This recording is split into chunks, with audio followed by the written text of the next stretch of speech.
The doorbell rang just as Marcus was helping Thalia prepare a traditional Lumorian light meal.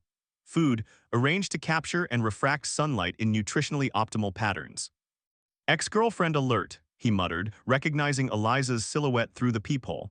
He hadn't seen her since before his space station assignment. "Marcus, you're finally back," Eliza exclaimed, embracing him before he could react. "I've missed." She stopped short, noticing Thalia watching from the kitchen doorway, illuminated by afternoon sun that made her lavender skin shimmer. "Eliza, this is Thalia, the Lumorian ambassador. Thalia, this is Eliza, an old friend." "You're living with an alien," Eliza whispered, eyes wide. "It's a diplomatic arrangement," Marcus explained hastily. Eliza stayed for an uncomfortable coffee, her eyes narrowing when Thalia casually mentioned their shared bedroom. After she left, Thalia turned to Marcus with puzzled eyes. "Your former mate seemed distressed by our sleeping arrangement.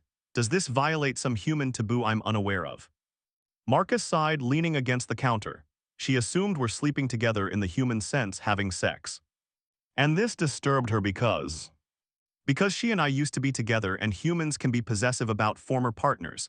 Also, human-alien relationships are still new territory.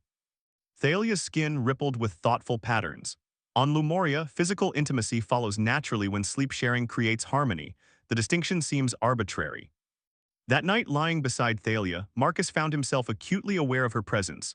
The subtle glow of her skin, the gentle rise and fall of her chest, the occasional brush of her fingers against his arm. "Marcus," she said suddenly, "I've received a message from the High Council. I must return to Lumoria for the celestial alignment ceremony in 2 weeks."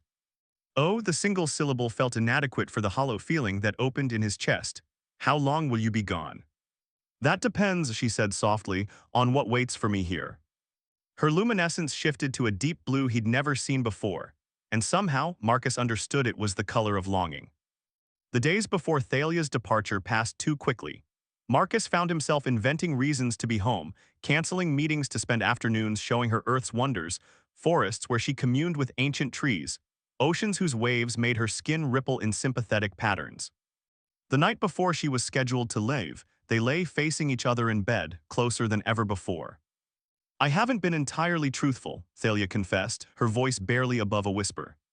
Marcus tensed. "About what?" "About our sleeping customs." Her bioluminescence dimmed to a vulnerable glow. "While Lumorians do indeed share sleep with trusted companions, the tradition I described, of roommates always sharing beds, is not universal."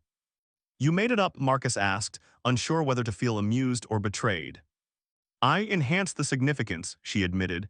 "Sleep sharing is indeed sacred to us, but it's also the first step in our bonding process, what humans might call courtship." Marcus's heart raced. "So all this time, I was drawn to you during your time on the space station," she continued.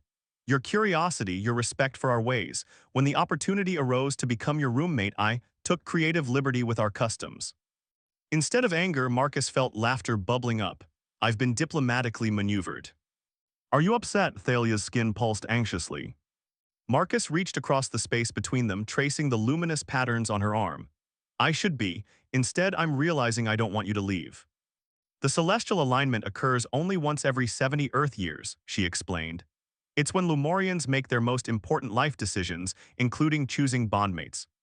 "And what decision will you make?" he asked, hard in his throat. In answer, Thalia moved closer, eliminating the careful space they'd maintained for weeks. "There's one more Lumorian custom I haven't shared," she whispered. "When we choose a bondmate, we invite them to witness the alignment together." Marcus cupped her face, her skin warming and brightening beneath his touch. "Is that an invitation?" "It would mean adapting to each other's worlds, spending time on both planets, learning customs that might seem strange, navigating two cultures." "I've gotten pretty good at that," Marcus smiled, closing the final distance between them.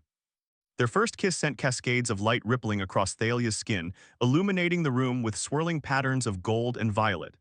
Marcus felt a tingling energy pass between them, unlike anything he'd experienced, a connection transcending physical touch. 2 weeks later, as their transport vessel broke through Earth's atmosphere, Marcus watched his planet recede, Thalia's hand intertwined with his. What had begun as an awkward cultural misunderstanding had evolved into something neither of their worlds had quite anticipated. "Ready to see the alignment?" Thalia asked, her eyes reflecting starlight. Marcus smiled. They'd need new terminology now, roommates hardly covered what they'd become. But they had two rich cultures to draw from and an entire universe in which to define their relationship. Ready, he answered, as they accelerated toward Lumoria's twin suns, leaving the boundaries of Earth behind.